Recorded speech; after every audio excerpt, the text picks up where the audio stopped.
Any questions for me? Very good. Okay.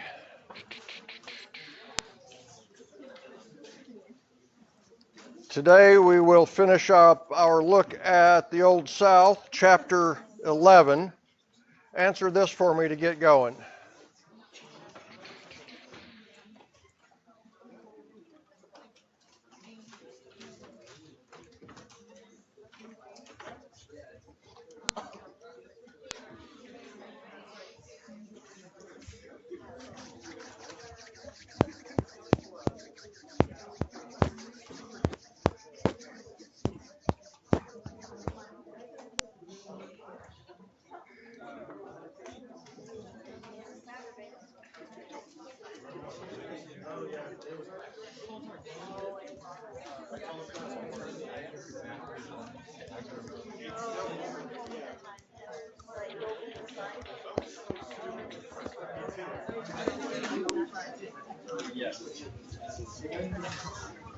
Okay.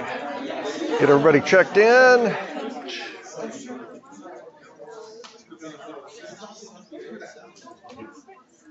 Last time we left off with the Old South, image versus reality.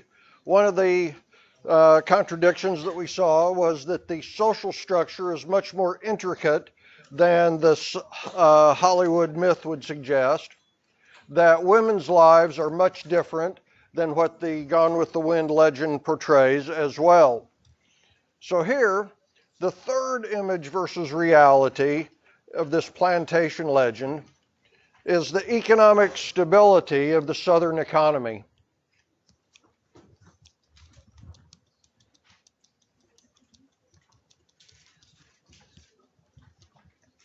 Now, the myth says that the economy is always fragile and is always on the verge of collapse. Even the wealthy planters will continually complain that they are saddled with such great debt that they can barely make a profit. They have such high operating costs and such low profit margins. Now keep in mind that the reality is exactly the opposite. True, many planters do have high debt loads, but that's productive debt. That's money that you borrow so that you can make more money. And so yes, when they complain that they're always in debt, that part's true. But the rest of it's not. This is white wealth built on black labor. By 1860, the U.S. South, the 11 states of the U.S. South, together are wealthier than any European nation except England. And so this is a huge amount of wealth concentrated in a very small geographic area. By 1860, over half of the wealthiest Americans live in the South, even though the South only has 35% of the nation's population. But this wealth then is concentrated in fewer and fewer hands. This wealth is built on cotton. Cotton is king. Cotton textiles, or cotton stimulates the northern textile industry. It stimulates the shipping industry in the north. It stimulates farming in the west. And what we get then is kind of this triangular pattern of international or of internal trade. Southern cotton goes to the north to produce textiles. Northerners and other manufacturers in the north send manufactured goods both west and south. The west sends food to the north and to the south. And so we've got this triangular pattern of trade that's starting to emerge here. By 1860, though, the South is going to become a net importer of food. More cotton is going to be grown. And that's going to lead to, even though it's going to have still much in great demand, so many people are growing cotton that they neglect to grow enough food. Now, slavery itself is profitable, but it's very limiting.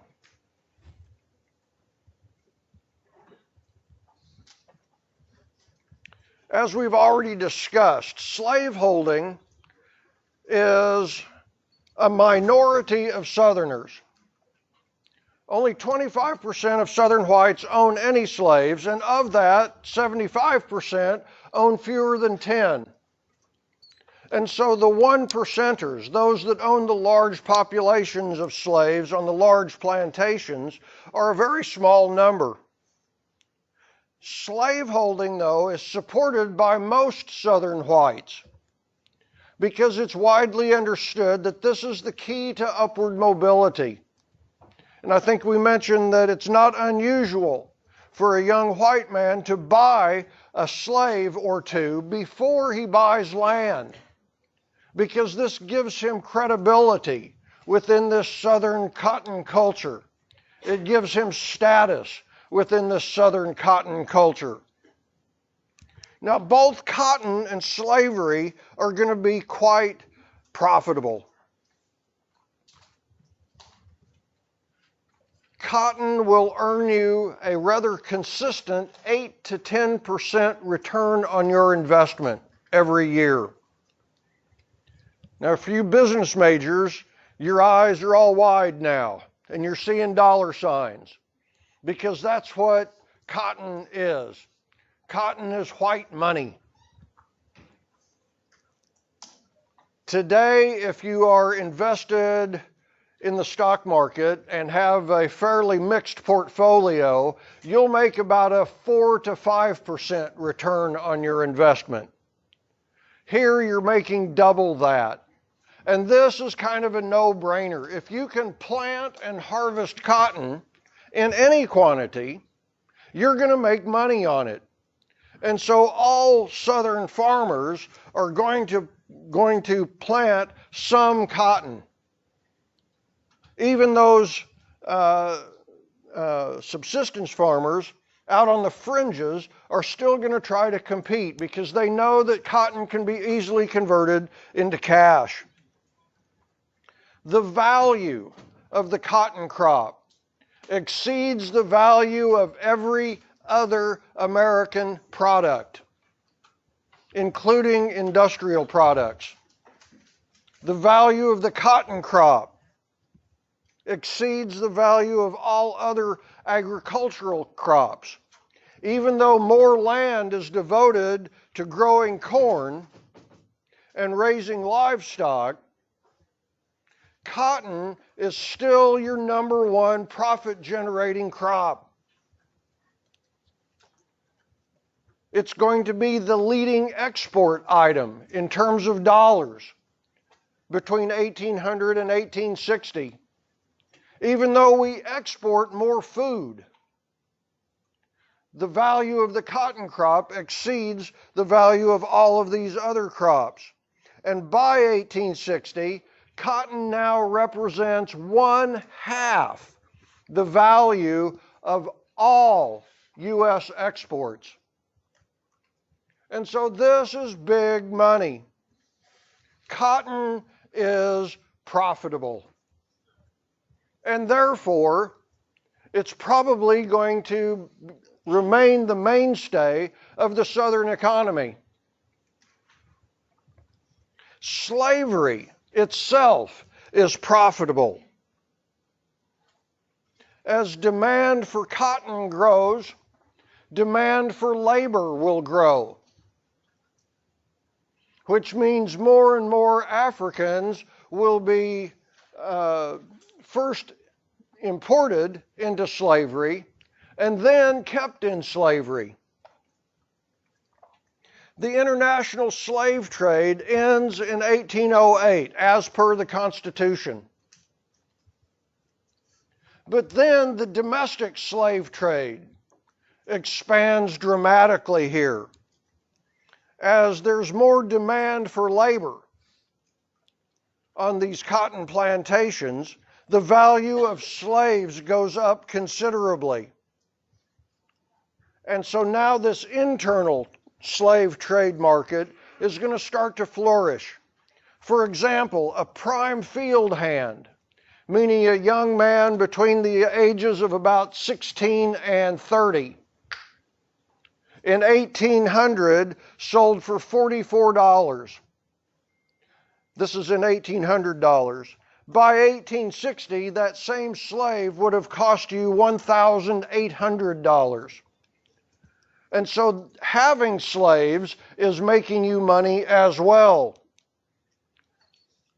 One of the trends that you're going to see is a large shift in slavery, geographical shift. Slaves from the upper South will be sold to the lower South.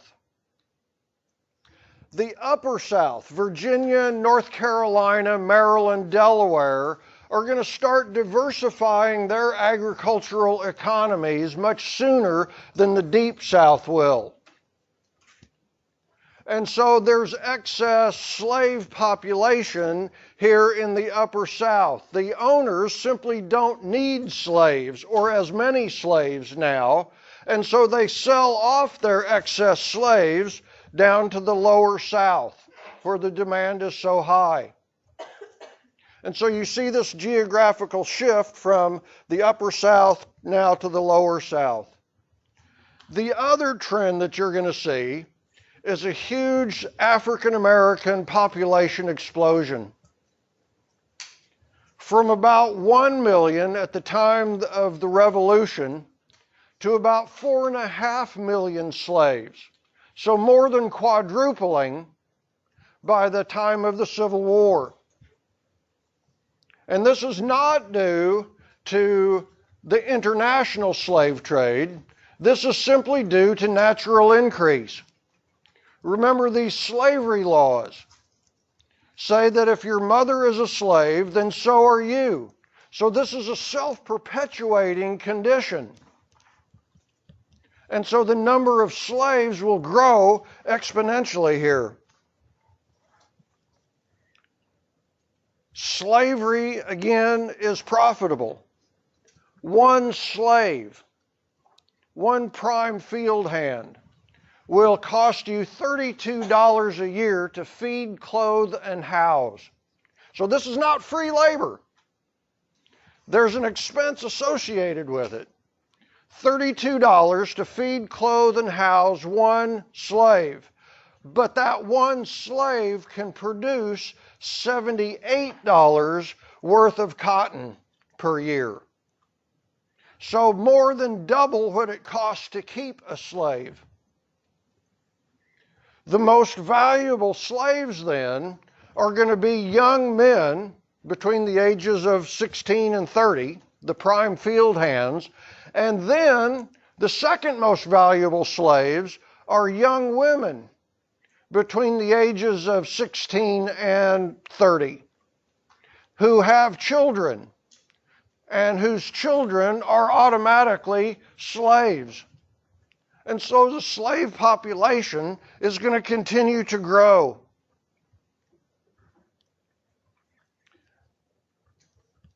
Now, Southerners are not going to invest money in other ways.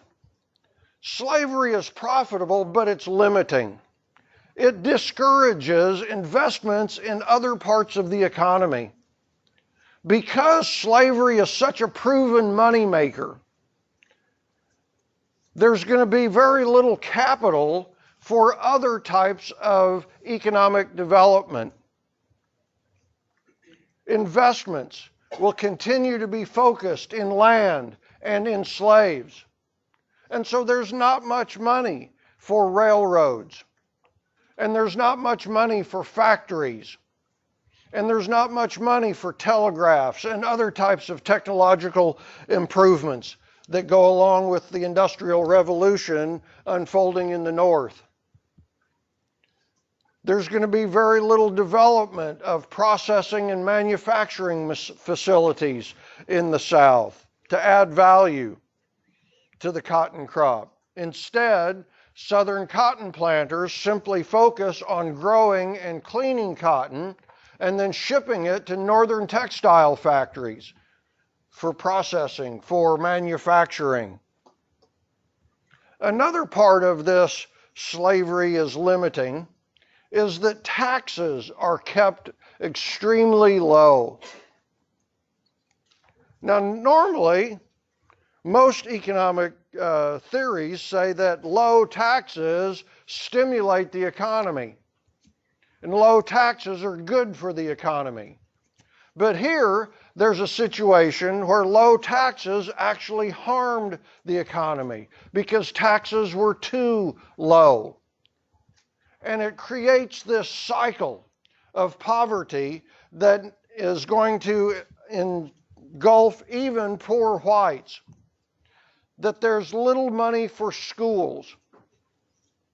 And so there's poor education, which means few job skills, which means few opportunities for workers, which means a low tax base, a low income base, which means a low tax base. And this circle just continues to feed on itself.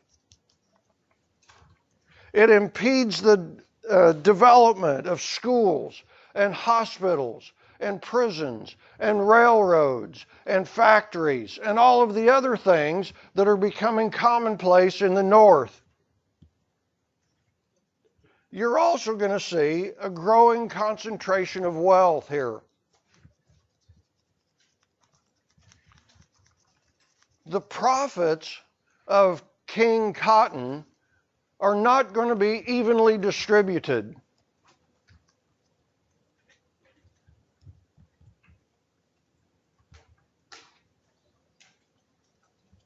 The benefits of this high demand for cotton go primarily to the upper classes. You've heard the old saying, the rich get richer. Well, here's a good example of exactly that happening. By 1860, only 17% of white Southerners owned 2/3 of all the land. So landholding, despite the Jefferson ideal, is actually on the decline in the South. By 1860, only 50% of those who do own land own more than 100 acres. And so this is small-scale farming. Even the small-scale farmers will try to grow some cotton because it's so easily converted to cash, but they're more interested simply in subsistence here. The yeoman middle class, in other words, is shrinking. And every economist will tell you that the key to a healthy economy, especially a capitalist economy, is a profitable and healthy middle class, which is actually shrinking here. Now, compare this to the North, where landowning is more widespread. You have a greater distribution, or a more even distribution of wealth in the North and the West. The merchants and artisans in the North and the West are more prosperous as well. Now, you can't blame all of this and the continuation of slavery and the South's doubling down on slavery as their profit item solely on Southerners, because Northerners and Westerners are complicit in the continuation of slavery as well. The demand for cotton for these northern textile mills, the demand of the public for cheap, high-quality cotton cloth means that Southern cotton planters have a vested reason to put more money into cotton farming and cotton agriculture. And that's simply going to perpetuate the cycle that's been going on since 1800. Now, normally I'd ask you these, but we already got to those.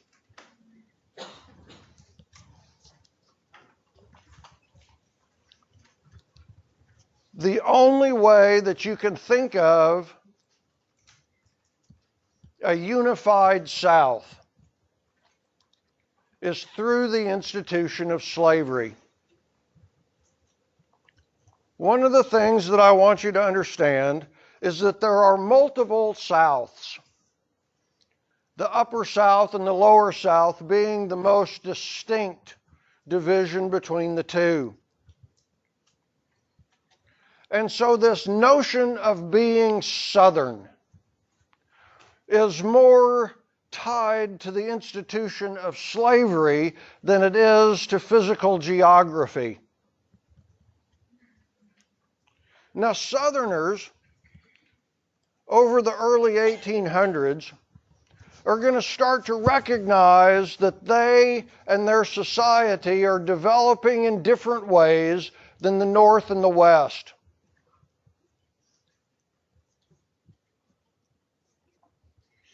As the North moves towards industrialization and the West moves towards commercial agriculture in the form of wheat and corn and livestock, the South remains committed to the commercial agriculture of staple crops, tobacco, indigo, and especially cotton. And so we're creating economic differences here between the regions. Southerners now start to identify themselves as being the true guardians of Republican liberty, the true heirs of the Revolution of 1776. They argue that the North has been corrupted by foreign influences and by the pursuit of industrial wealth.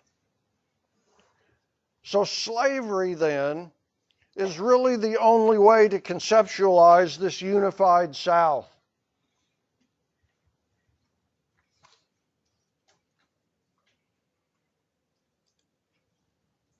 Slavery will become more highly defended as the 19th century rolls on through this antebellum period. And this defense of slavery is going to evolve through several iterations. Now, you've already read in chapter 11, and you will read in chapter 12, which is due tonight, about the abolition movement, the movement to abolish slavery. Now, up until about 1820, 1825, about the time of the Second Great Awakening, there had been a movement towards abolishing slavery that was supported by a majority of whites, certainly in the North, and a large number of whites, even in the South. Abolition starts growing after the Second Great Awakening as the abolitionists shift their focus from gradual emancipation to what's called immediatism, from gradually freeing slaves over a longer period of time, like Britain had done, to now demanding that all slaves be freed immediately with no compensation to the slaveholders. Now, this abolitionist movement, tied up in some of the other reform movements of the day, is going to start to become very vocal. They're going to be a tiny minority. Most whites are not comfortable with racial equality. By today's standards, most northern whites would be considered racists. They believe blacks are inferior.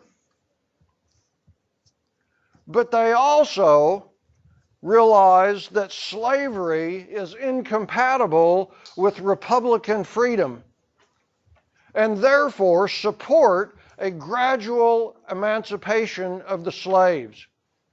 And the northern states are doing this over a period of time from about 1810 through about 1830.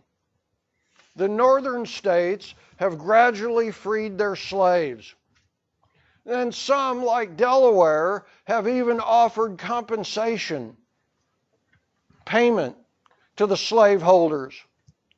You're going to get exactly the opposite happening in the South. As the abolition movement in the North grows, the Southern defense of slavery begins to harden. Now, this defense of slavery goes through three distinct phases.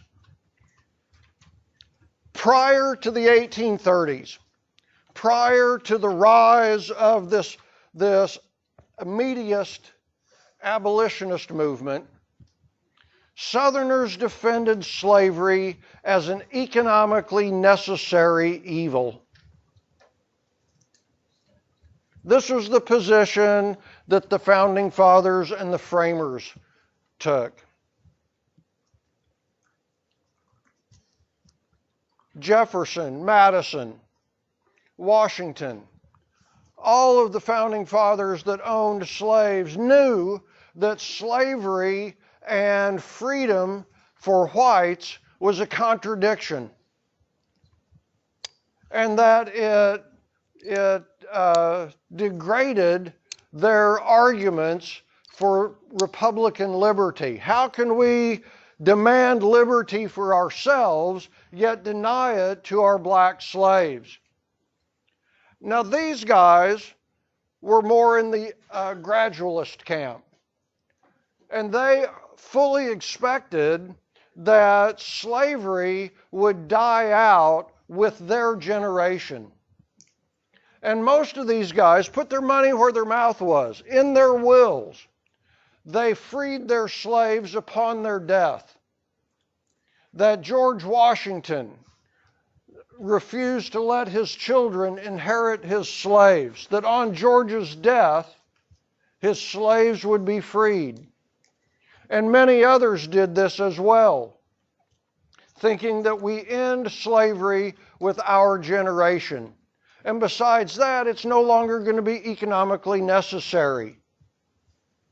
What they didn't count on is the Industrial Revolution and this growing, astronomically growing demand for cheap cotton. So now, as the abolitionist movement starts to grow after 1830, the Southern defense of slavery will change. Between about 1830 and, let's say, 1845, Southerners now defend slavery as a positive good for the slaves. It's a very paternalistic defense in which Southerners argue that slaves are so inferior, they're so backward, that freeing them would be cruel because slaves won't work unless whites tell them how to work and give them jobs to do. That blacks are intellectually inferior. And therefore, freedom would simply be condemning slaves to an early death. And so it's good for the slaves. Slavery is good for the slaves. We give them a purpose. We give them a reason to live. We feed them. We clothe them. We house them. We treat them as members of our extended families. And so therefore, we need to keep slavery for the benefit of the slaves. The abolition movement continues to grow in the North. And by 1845, even though the movement, the hardcore immediatist movement, is still a tiny minority, more and more Northerners are embracing gradualism. Southerners are going to face another threat to their well-being, and that's a series of slave rebellions in the Caribbean and in South America. Between 1845 and 1860, there's going to be a number of slave rebellions that absolutely terrify white Southerners. They hear the news of these massive slave uprisings, of armed slaves roaming through the countryside, slaughtering whites. Now, this isn't fake news because these events are really happening. But by the time they get to the American South, these stories are almost always highly exaggerated. Southern whites really don't have to worry about slave rebellions on such a large scale. One, because they've developed a network that keeps an eye on the slaves. The pre-runner, the forerunner of the Ku Klux Klan. Riders would go out at night when slaves were most likely to gather to plot a revolution or run away. These riders would break up these groups of slaves before they had a chance to do anything. Many times a rumored rebellion was simply that. It was a rumor that all the whites in a particular, or that all the slaves in a particular county were getting ready to rise up. And that caused the Southern whites to become quite frightened and crack down on the slaves. Many of these suspected ringleaders of these conspiracies were actually put to death without any real evidence behind it. Now, here's what's ironic. In the American South, slaves only outnumbered whites in one state, South Carolina. Now, in some counties in Louisiana, Mississippi, Alabama, blacks outnumber whites.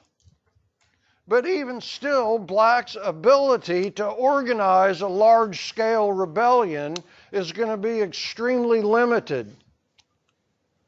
They have no access to firearms or other types of weapons. And so whites inflate these fears. As a result, their defense of slavery now changes as well.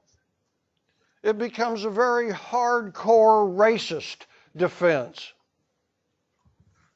That blacks are not only inferior, they're dangerous. And so we need a system of slavery that keeps blacks in their place for the safety of whites. That if we were to emancipate the slaves, that they would rise up and slaughter whites. Therefore, for the protection of whites, we need to continue the institution of slavery. And many of the southern states by 1860 had passed laws that made it almost impossible to free a slave, even if you wanted to. And so this defense of slavery is going to evolve as the abolition movement grows. And the two sides are drawn, the line is drawn even harder.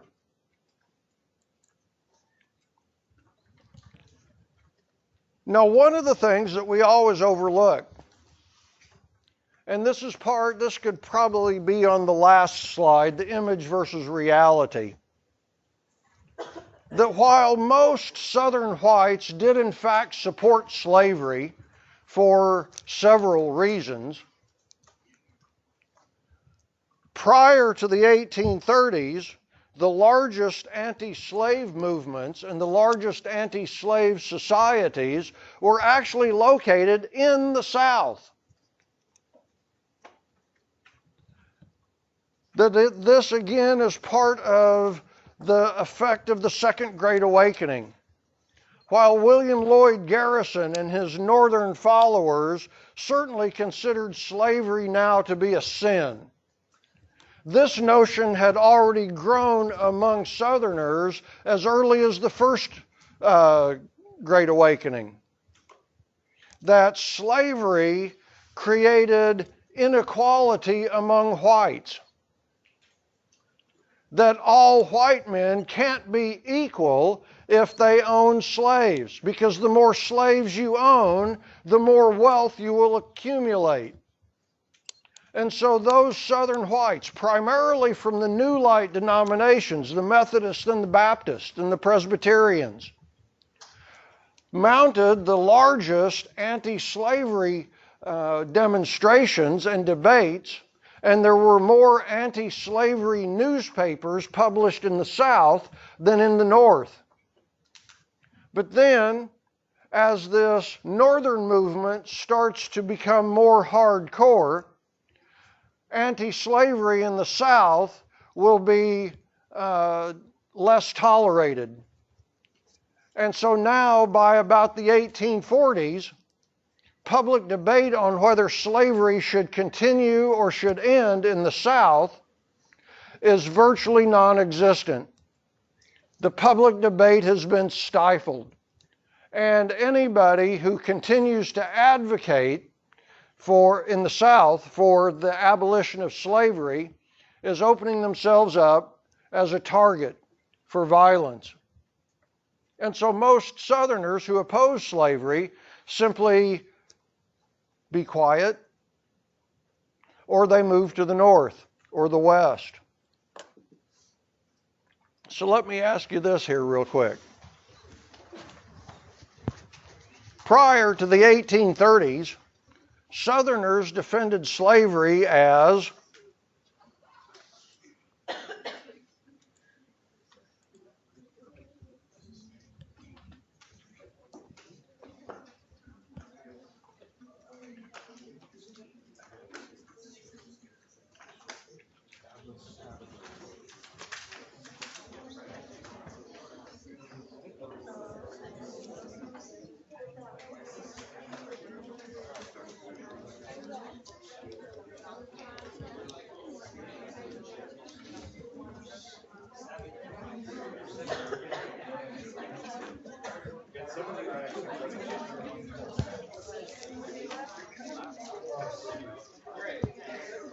all right, red zone, hurry up.